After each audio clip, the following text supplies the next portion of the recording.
Hey guys, this is Damon from the Tiny House Experts, and I had a question posed to me about how to attach the end walls.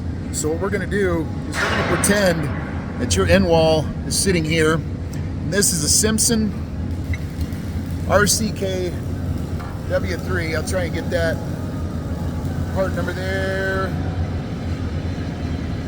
And then this is an RCK W3S. This is the stiffener.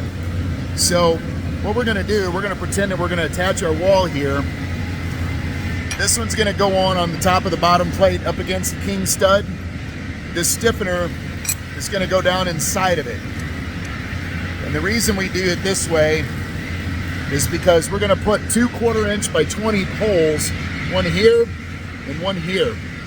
And we're going to use these 1/4 by 20 screws. They got a thread cutter on the end of them right here. And we're going to drill a 7/32 inch pilot hole here and here. And the reason we do that is because we have a tube. This is a 2-inch piece of tube steel, and this is a 1/4 inch piece of flat bar.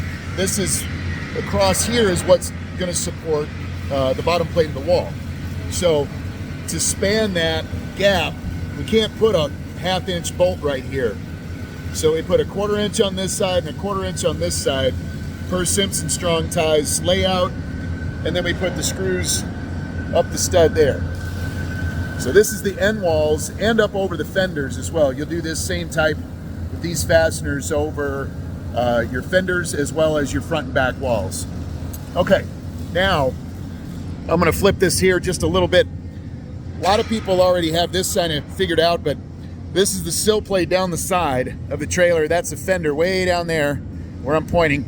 Back up here, we're gonna run these guys. This is a Simpson HTT 4 anchor. We're gonna put these about every 4 feet, and we're gonna drill through this piece of 1/2 inch steel.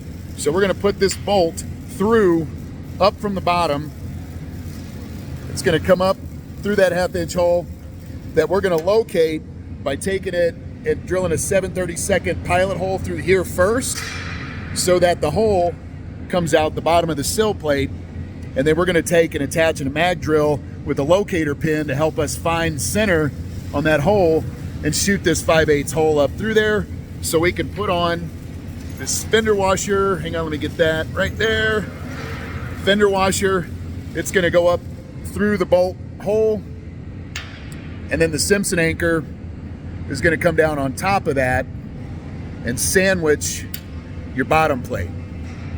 Then we're going to take this nylock, you see right here, that's a nylock bolt, or excuse me, nut, and we're going to bolt that down.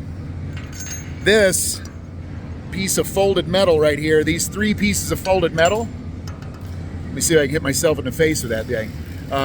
This is a crush washer.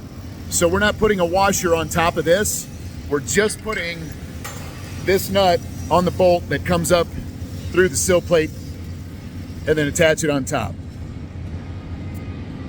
If you guys have any questions, please leave a comment below. Thanks so much.